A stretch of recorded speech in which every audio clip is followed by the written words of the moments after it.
Habang nagmomotor ako, minsan naiisip ko bigla, paano kaya kung nasa post-apocalyptic movie ako, tapos iilan na lang ang tao sa mundo?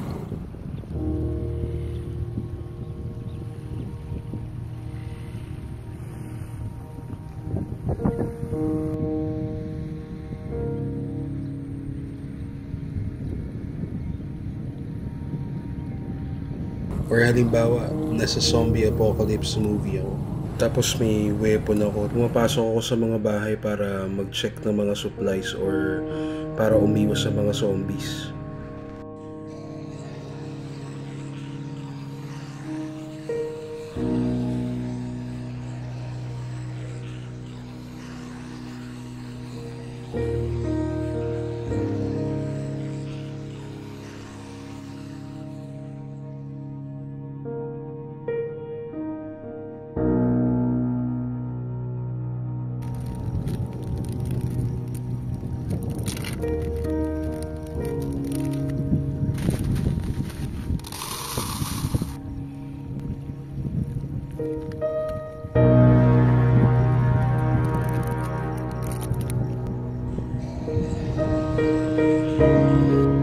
Lalang na share ko lang yung naiisip ko. Anyway,